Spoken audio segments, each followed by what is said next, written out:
Yeah, good morning, everybody. You're welcome to Daily Digest with Jimi Disu, and this is brought to you by MTN. And of course, you know the station you're listening to is Nigeria's number one talk station, Nigeria Info 99.3. We're on Facebook Live, and we're also on YouTube Live, so you can watch us all over the world and see what's going on here. Right, it's good to be back. I was away on the 2-week vacation. As you know, my schedule usually is to do 1 quarter and then take a 2-week vacation. Papa comes back very refreshed, agile, and all set to go. Right, today we are starting on my usual notes, the controversial notes, and I have with me Mr. Frisky La. Mr. Frisky La is a journalist. He operates from Germany, but he's also a writer and is a world-renowned journalist. And every once in a while, he comes down to Nigeria. I think he has a farm somewhere in Edo State. He goes to see what is left of it, and he goes home to pay homage. And so he's in Nigeria, and I grabbed him. Frisky, how are you doing? Thanks, Sheila. Thank you. Have you become? Is that a reverence band you have around you? The No, gold. it's not. I thought maybe you said don't go get church. No, it's not. How are you, Frisky? I'm doing fine, thanks. Frisky is also a regular commentator on national affairs, and he's written some very nice articles, which I'm sure you would have come across on my blog, on Facebook, on Only God. He also has his own blog, friskyla.com, right? Absolutely. Friskyla.com, where he expresses himself. Friskyla is FRISKYLARR, just in case you want to pick up something from there.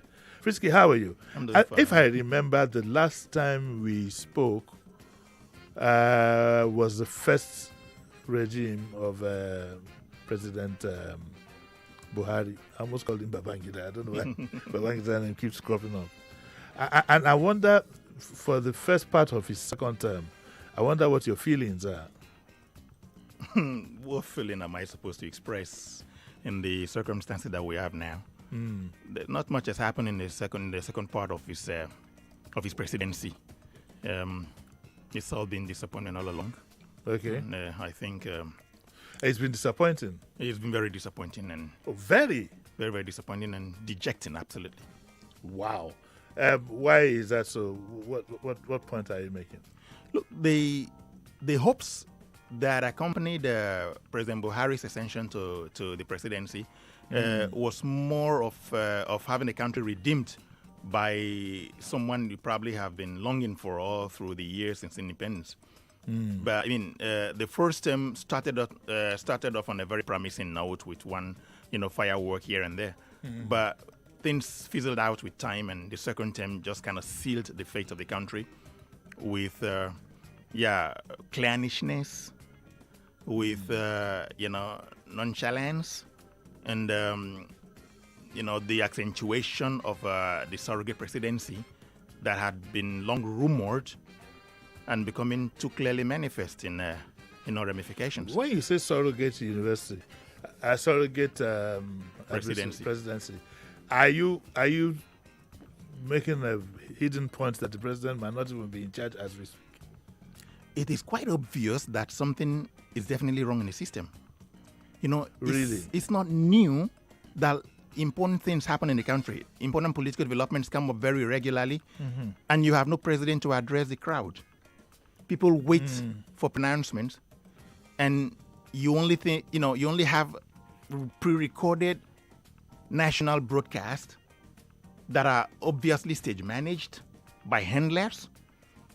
I mean, there are very many pointers that are telling you that something is clearly amiss up there in Nassau Rock. Well, the fact that a president or a person, for that matter, is not somebody who has an interactive nature, does it make it a complete minus? Can't we go by what some of his handlers would call his achievements? A lot of the president's supporters talk about achievements in certain areas, infrastructural development, and so on. And so have a whole load of that, to talk about.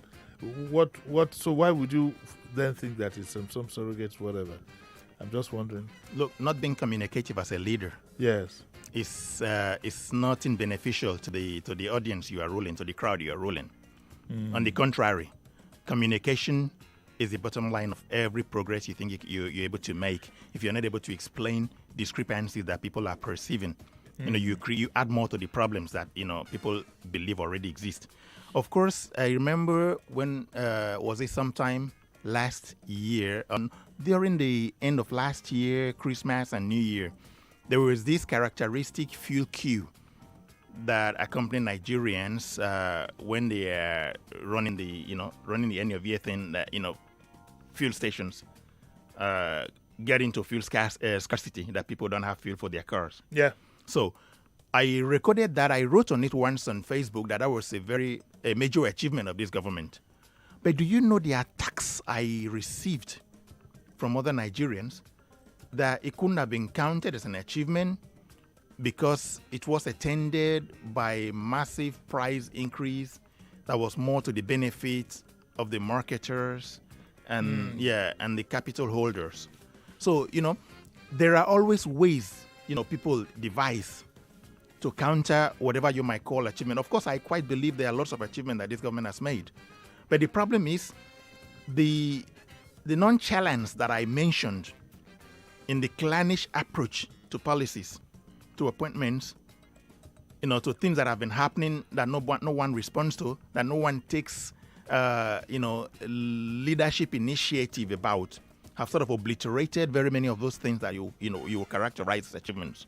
Well, what you call the clannish whatever is a big issue of concern to a lot of people, and I don't even think the president's handlers and supporters appreciate the kind of damage that is being done by this attitude. Definitely. Just downstairs before we came upstairs, I was asking myself if we, for example, could still boast of having a complete armed forces of Nigeria, because the political narrative is definitely going to reflect on members of the armed forces and the police and whatever.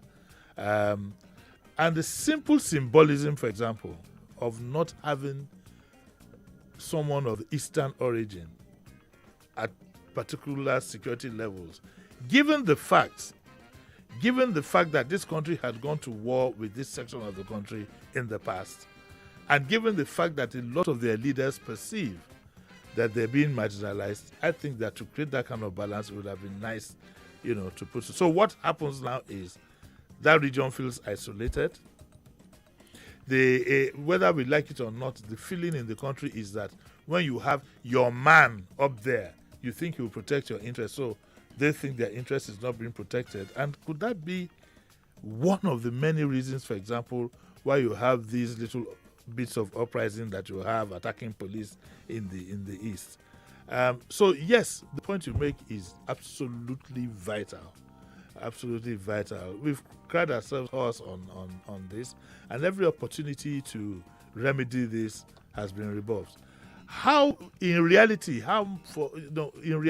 taking away all the sentiments and whatever, to what extent do you think we can hold Buhari responsible for this? Now, it is important that people understand that for some funny reason, some people who live abroad seem to understand this country better than those of us who live inside. How that comes out, because that is reflected, I must admit that it's reflected in your articles and your thought processes. We were too befuddled here to be able to package something that will make sense. So I'm asking you, do you think the president is his own man? Do you think, or are you looking at some level of, I don't want to use the word puppetry, but hey, look, I can't think of another word. Let's not oversimplify the situation. The eastern region issue that you just mentioned has been a lingering issue over several decades. Yes, it's gone through different levels of leadership. It's a multifaceted issue that ended up in the hands of this young man in England now. They call Nnamdi Kanu. So the issue basically is not so much having their man at the helm of affairs somewhere and handling issues that they can identify with. It is more also a part of internal wrangling within this ethnic group. It is not everybody you may pick from them to represent them that will be satisfactory to the movement. To the movement. They do have a movement I mean, I hate to use this word. These indigenous people of Biafra, whatever they call them, IPOP or whatever they call them. Now, this group definitely does not command the support and admiration of all the Igbos. There are also Igbos who do not associate with them. Yeah, loads of them. So this internal skirmishes that they first have to resolve among themselves almost brings to naught the idea of picking somebody there as a panacea to solving the problem that you think should have been solved. That is one point. The other point again is the president. When you talk about puppetry, I use the word surrogate presidency. Because I'll take you back first to the days of Olusegun Obasanjo when he was president. There was an attempt in that presidency to create an equilibrium on ethnic basis, having almost a proper representation of all ethnic groups in the spirit of the federal character. That the Northerners were aggrieved when it became obvious that the erstwhile dominance was going to be the order of the day. So it was the declaration of Sharia all as a way of registering their discontent and almost put the country on the brink if Obasanjo had acted erratically at the time. So he allowed it to fizzle out, without much intervention. Now, the Northerners then, without being stigmatizing, had always longed for the moment they would take charge of the presidency again and reenact that spirit of dominance that the colonizers left them with when they released the country into independence. So Yar'Adua's period that was so short-lived did not offer them much opportunity to reenact this long yearned for dominance. And it was the Buhari regime that finally gave them this opportunity. And then you now have this attitude that Oshimole clearly symbolizes, which is the attitude of do it, heavens will not fall. So this attitude of do it, heaven will not fall has so strongly dominated the northern psyche that the presidency had actually damped all consequences in whatever they were doing. They appointed service chiefs from a particular section of the country against the outcry, against very loud outcry that nobody could overhear. People protested. At the end of the day, it took them, I don't know how many years before they did a revision. Now, it's not been a secret for a very long time now that the lingering insurgency in the north has sponsors. Well, even in the days of Jonathan, you had a President Buhari who was saying then that an attack on Boko Haram is an attack on the north, an attack on this, an attack on this. Okay, those are long gone. So we thought things are going to start. So you just have things so badly muddled up that even during the campaign for this second term, you could see that something actually started going amiss health-wise as far as the president was concerned. There was this particular incident, of this interview that was held by a lady called, I used to call her Kardashian because I can't remember her name. Kadaria. Kadaria, beautiful. With the vice president sitting beside the president, a lot of things happened that you noticed that things were no longer at ease with the president. So it's not far-fetched if you speculate that this country is drifting, that the president is definitely not or he has probably delegated a lot of his authorities into several hands, that are carrying out things. Okay, you mentioned something about the heavens falling. Do you think the heavens will fall? Heavens have started falling. You reckon? Heavens have started falling. If you reckon with the attacks that is happening on daily basis on police stations, on paramilitary outfits all over the eastern region of Nigeria. So what more do you require for heaven to fall? I even have a fear, because I said this morning on my program at 7:30, on the program that Sheriff first had me as a guest analyst. I had said that I was afraid that this thing could jolly well spread throughout the country because there is enough anger in town to get people to turn out in some kind of revolution that you might have, but that we pray never ever happens. Okay, now our lines are open 0700 993 993 993, and of course we still have the female line 014657190. So you can please call in. When you call in, first thing you do is to look for a quiet area to call from, make sure you switch off your radio so that you don't have a reflective sound. Do you have a caller now? Oh, okay. It's supervisor. Supervisor says we should go on break. So we'll take a short break and then we'll be right back.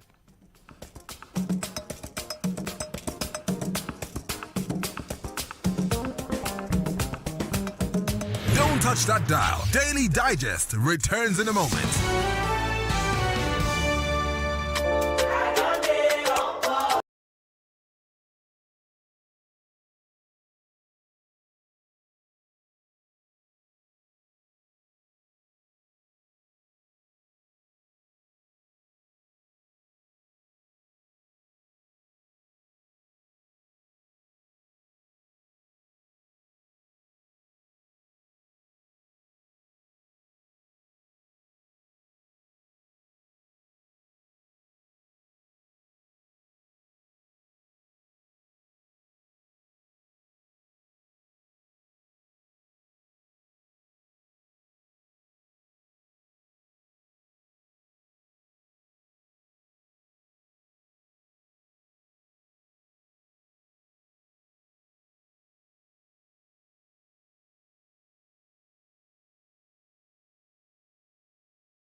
I still have with me Frisky La. Frisky La, is a journalist based in Germany.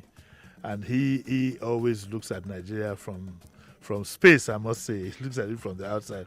Those of us from the inside, the heat is too much for us to be able to look left, right, and center. Well, indeed, the place is way cool. Now, you've been in Germany for how long? You've been out of this country for how long? One second, wait. You've been out of this country for how long?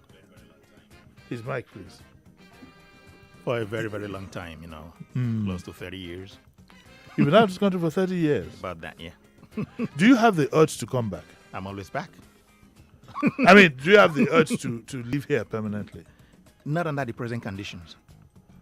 The conditions at the moment are really so depressing and not encouraging, let me put it so mildly. But do you get a lot of requests and pressure from people who want to migrate outside the country? Yeah, that used Enquiries and stuff like that. Yeah, that happens very, very often. Each time you come to Nigeria, it's the first thing you get confronted with. People approach you and ask you how you can get them out of the country and out of the mess they're in. Well, for the benefit of our Nigerian listeners, especially the young people, what is it like, hopping on a plane and finding yourself in Europe, with or without the correct papers, without a proper job? Is it an El Dorado? I'd like to put you on record for them to understand this. It's definitely not an El Dorado. It's fraught with lots of difficulties. I just don't know where you don't know where to start. You don't know where to end when you engage in this narrative. People live in their own country. It's not like moving from a city to a village or from a village to a city. You're going to an environment in which you have no foothold. You have nothing at all to hold you. So you probably, if it's not well planned, if it's not well arranged, you might probably end up in destitution, and a lot of them do. When say institution, that's inside jail. In jail, if you get involved in the wrong things for survival, because that will become a necessity down the line. When you have nothing to survive on, you look for the next quick option available to you, and that will probably be crime. So, and there are very many others who take to getting rich overnight through pimping and drug dealings and all that. They all do it out of necessity. It's not out of enjoyment or whatever. So at the end of the day, it's they're all murky waters that you get into when you leave your country, and you might be lucky to survive. In our days, we always left the country to study, for universities. Yes, we left when we were young, and we took off on that prison. Exactly. Yes. A lot changed now. People move, out of convenience. People move in search for, greener pastures, as we put it. So it's you're just like jumping into murky waters, and you never know what the outcome is going to look like. Okay, yeah, that caller. Hello, good morning. Hello, good morning. Morning, man. Oh, this is Pastor. Okay, sorry, Novek. Sorry, This is Pastor Ladis. I'm flat on the ground. It's the holiday. The holiday is still inside me. Okay, sir, you are welcome back, sir. Yes. Now, I want to say something here, Okujimi. If we are going to have an end to this thing, I'm thinking if we can remove money politics, we will get the best set of people. How do we do that? Coming. Thank you, sir. For instance, to get a nomination form to be an ordinary councillor is about... Oh, we lost that. No, she's making a very, very valid point. It's a he. It's a he. It's a he, okay. Sorry about that. It's a he, yeah. The point he's making, he has made before, and I aligned with, but I don't think it's the nomination forms and things. No, that's not it's the money that you spend. That's the issue. Is the issue, and that has to do with us as a people. I ask my favorite Baba who drives me around once in a while. I said, Baba, my dibo for Baba, What's that mean? Okay, but I said, Baba, would you vote for money? It's if they bring the money, we take that kind of a thing. It's difficult for you to tell a hungry man not to take money to cast a vote. The back of the average Nigerian is fully against the wall. Right. And when we talk about money, don't let's even break it down to a simplistic area. Look at our own colleagues in the media. You see some stories in the press, even the press secretary wouldn't have written a better story. The man himself wouldn't have written a better story than some of the things that you do see. I remember, Frisk, every time I see you, all kinds of memories come back to me. And I remember how in the days of Jonathan, you and I have almost pummeled the man into submission at some point. Now, you do find some people who have this kind of narrative asking a question, would it be better to bring that back, Professor, as a professor, not yet a professor, Dr. Jonathan. There's some rumors that he might be contesting a second term this time around. I wonder what you think. No, I don't associate anything positive with that at all. With that or with the man? With the man and his really? re-emergence as president, it's a non-starter. It's just something he shouldn't play with at all. He will only. Do you think that he just couldn't make a good president, or the circumstances didn't make it? There was nothing. Look, if you have the stuff to run a country, yes, circumstances can be prevailed upon. Jonathan just didn't have the substance to be a president. He was too aloof, and he kind of delegated a lot of powers to the ladies who were powerful in his government. Ladies, of course, Okonjo Iweala, Madam Peace, Odua. There was something Obasanjo told you, said once. He said this country is run by 4 women, or by 4 persons, 3 women and the president, but the 3 women are more powerful than the president. Wow. That was a statement he made at the point. So he delegated these powers to these people. Bro, there are things we just shouldn't talk about, You talked of night orgies at the Aso Villa, Okay, we won't go into all stuff, that. It's not the right president, Now, what kind of a president should we be looking at, really? A revolutionary. What is a revolutionary? What do you mean? A revolutionary who doesn't care who sucks his gourd. Buhari started very fine on this revolutionary path when he launched an attack on corrupt judges. Mm-hmm. That was a very revolutionary move to make. But then there's usually one story on any move that you make anyway. Beautiful. And it was said that he knew where he was going with that. He knew where he was going, but people never allowed it to move. That is the problem. That is the malaise that is dogging the country right now. You start a good policy, and there are always people to intervene on behalf of the potential victims. And these victims actually are not undeserving of what befalls them. But you hear people intervening and trying to salvage for them what they do not deserve. So at the end of the day, that revolutionary move that Buhari started was killed before it even grew. So there were if you were going to start a revolution, in such policy areas, you just have to be colorblind to interventions. Which is a tough one, really. You understand? You understand the point? You just don't give a damn. You might probably end up being slain by purchased or whatever they are, but you stand your grounds. You have your policy trajectory that you are going to implement, and you know where you're taking the country to. Every country. Okay, let me give you a test. Name 3 revolutionary Nigerians you think, yes.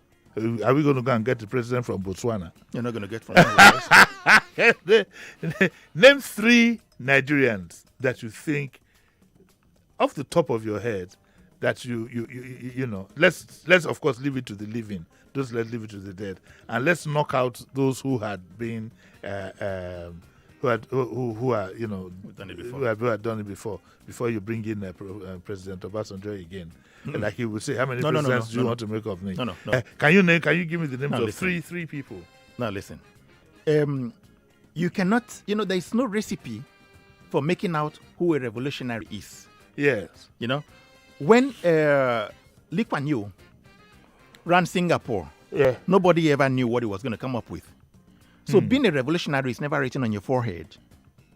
It is something that, I don't know, the potential for chances, the potential for coincidences, I just don't know. But I cannot tell you right now, this man is a revolutionary, that man is not a revolutionary, this one is this or that one is that. We have a problem in this country that we have never been able to get it right with a proper leader. Then, Frisky, we're in trouble because deep trouble. Off the top of our heads, we can't say for sure that, I wish this man was in the saddle or I wish that man was in the saddle. Then we really and truly do have a problem. There's somebody I would have loved to handle this country.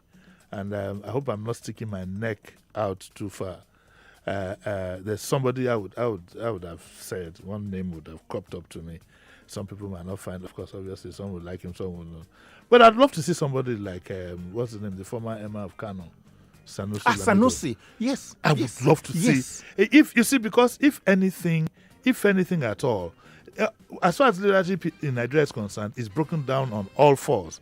But even if I have a charismatic leader, intelligent and well-spoken, and has what I conceive to be the proper ideas, I'd be more than willing to run with somebody like SLS. I'm honest. SLS. And I also think he has the power and he has the craziness, because you've got to be a little bit crazy to handle a country like Nigeria. Somebody like Sanusi Lamido is a good revolutionary, but it does have its limitations, Dele.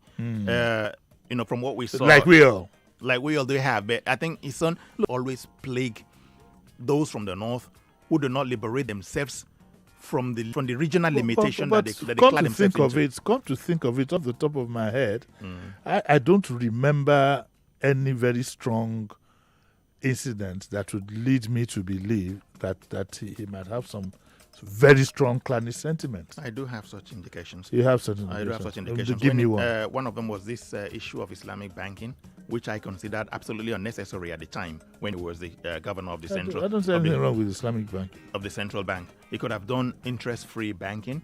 I see. You understand the point? Without the label. There is a design, there is a purpose when you deliberately attach a religious label to a policy that is supposed to be beneficial to the generality.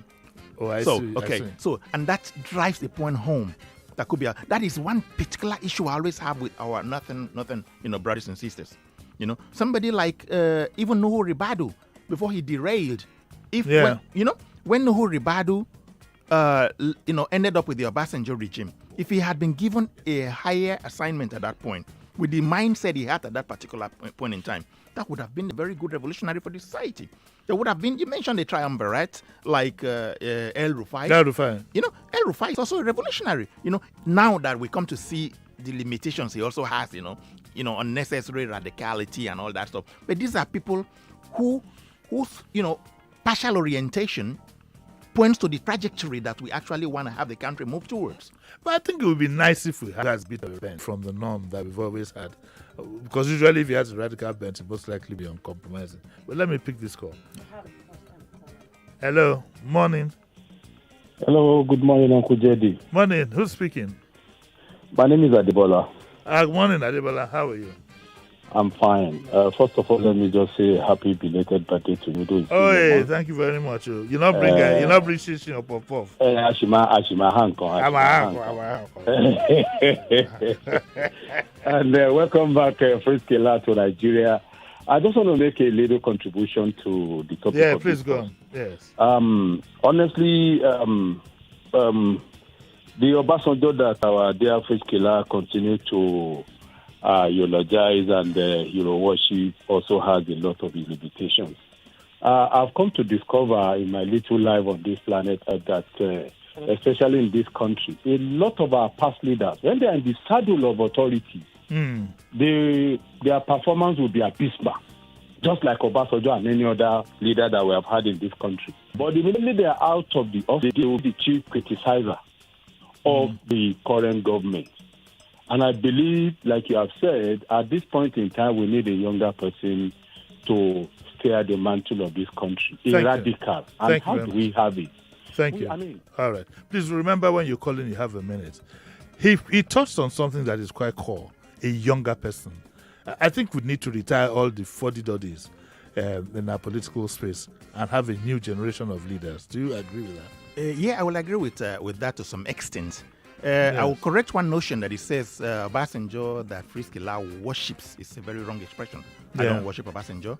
I do admire quite a lot about Obasanjo. So do I. I know what he did and what he did not do, and I know his limitations, and I've written quite a lot about his limitations as well. Now, when you talk about younger leaders, that used to be a very dominant thought pattern among very many pundits.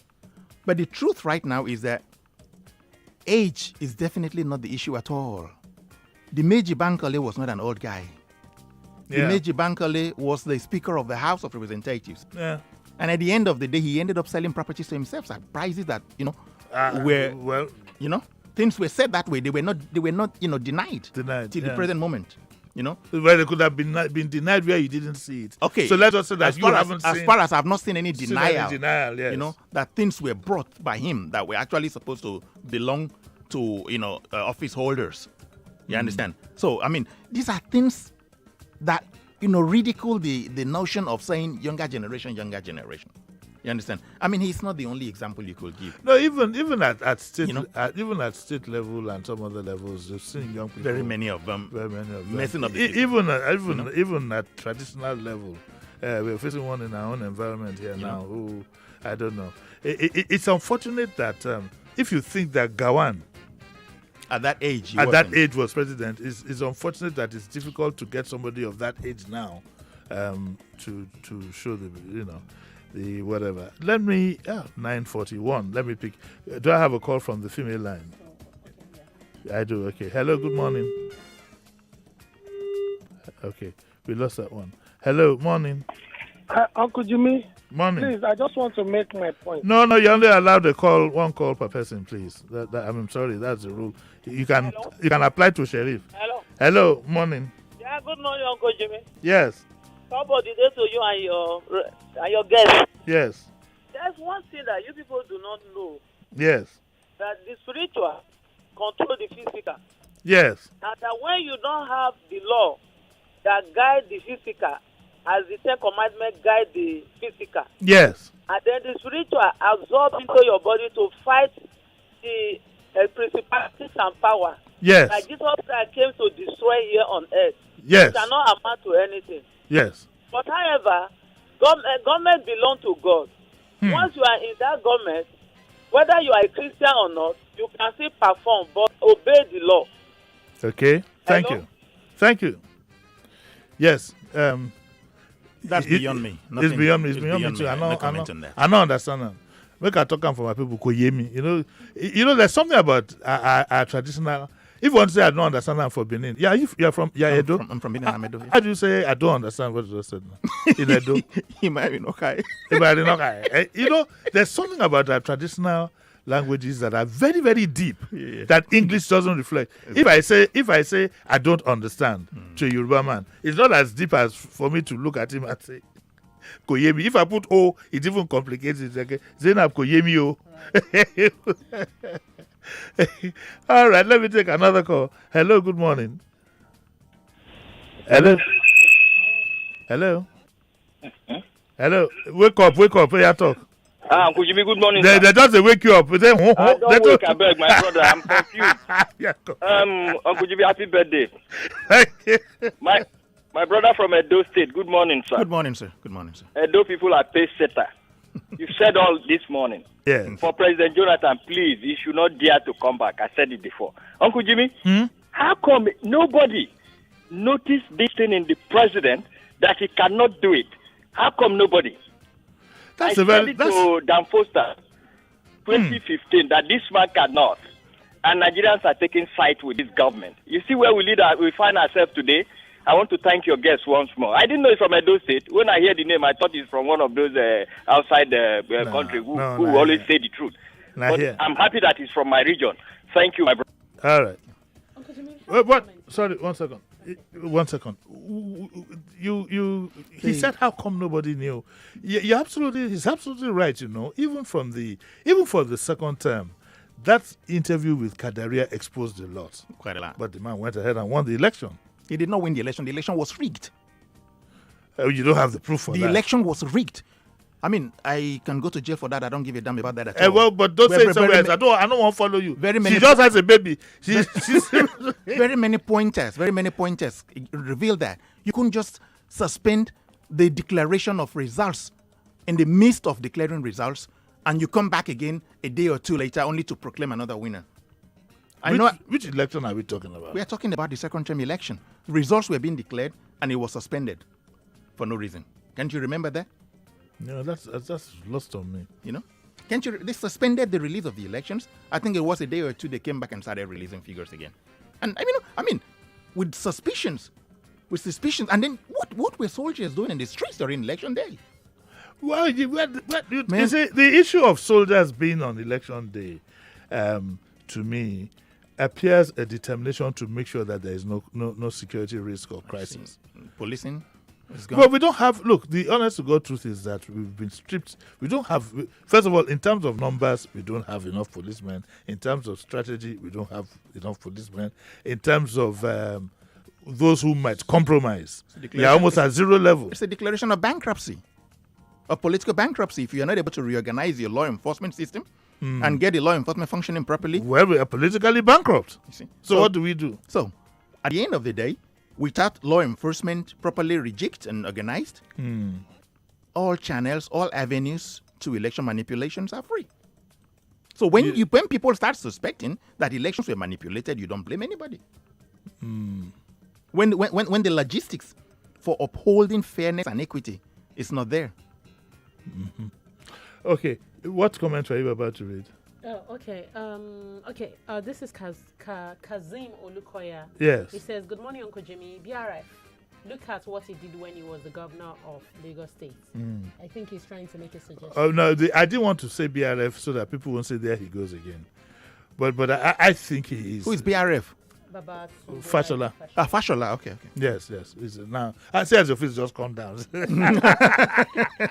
I do want to, everybody knows how I feel about the guy, so okay. I didn't want it to look as if I was. But of course, I believe so much in that guy. The legacy he's left in Lagos, none of his two successors have gotten close to 1/3 of it, which is a story for another day. But it's a big pity. I'm sure you do know. You've been in Lagos now, and this your trip for how long? About 2 weeks now. 2 weeks now, and tell me what your thinking is of Lagos City. Well, I've not had much time to go around town and form an opinion. Okay, all right. So let's one more caller there. Okay. Hello, good morning. Hello. Yeah, morning. Uncle Jimmy, good morning. Morning. My name is Chide Alabi. Yes, sir. And I believe that this country has a very wrong footing in terms of our constitution, especially the 1999 constitution. In a country whose constitution is built not based on equity and justice, where religious and ethnic sentiments dominate even our constitution, will breed exactly what we're seeing today. We see that wherever and whenever our political leaders fail, what they try to do is they bring in the religious and tribal sentiment, which at the end of the day is breeding every form of injustice in this country.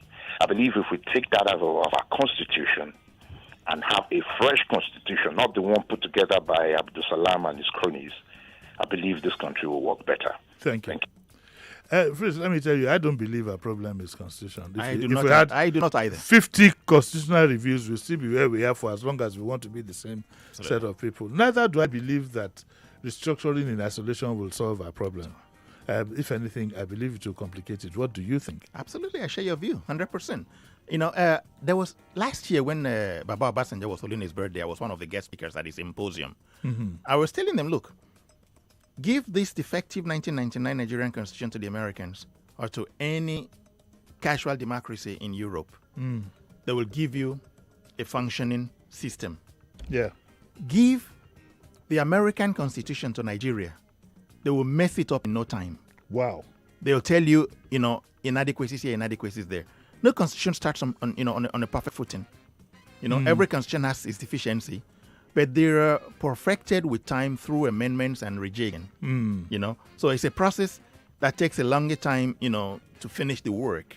What you have in a constitution is always a raw framework that takes time to cook.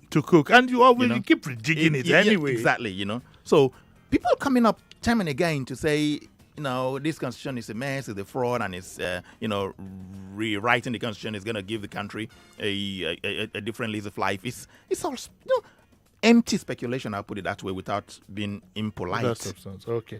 All right, we got to go. Time, we've done almost an hour. One more call? No, we're not taking a call. You have to go because it's 9:50 here and we have to be out of here at 9:55. Frisk, I'd like to thank you. Are you coming back to Nigeria soon? I'm still here for a while. Yes, here for a while. Okay, even if you're not here through Skype, I think we'd like to continue definitely. This discussion at that point. So I'd like to thank you very much for coming. And enjoy yourself whilst you're still here.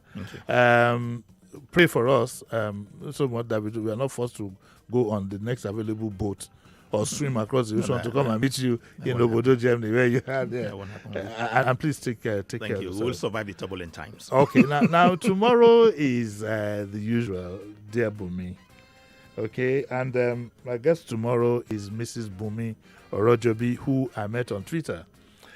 So what do I do? How do I pick my guests these days? Sometimes I just go to Twitter, watch, the way, the things you discuss and so on and so forth, and then drag you in. Okay, Jimmy, are you always deliberate about the Bumi thing? Like the name Bumi? I think you've had Bumi back to back in recent times. Did I? Yes. I didn't know. Yes. Yes. So what do I do now? No, I'm just wondering. No, I've been promoting this one for one. Because the next one will definitely not be a Bumi. Because the next one after this is a Bolaji. He's a 70-year-old man. He's 70 plus. He just turned 70. He's a 70-year-old man. Okay. And he gets it. I want to come to Dear Bumi. And I said, okay, he will come. Great.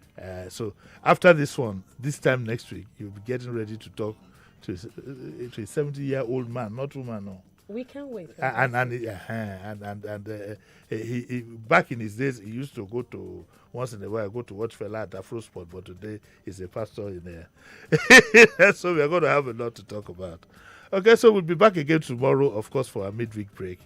And don't forget that on Friday we are going to have the prophet, Prophet Owolabi. You remember when this gentleman died? What's his name? Yinka Odumakin died.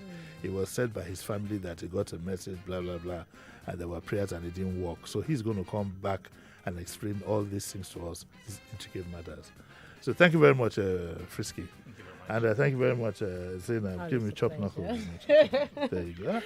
That's very, very painful. I'll see you all tomorrow. Bye.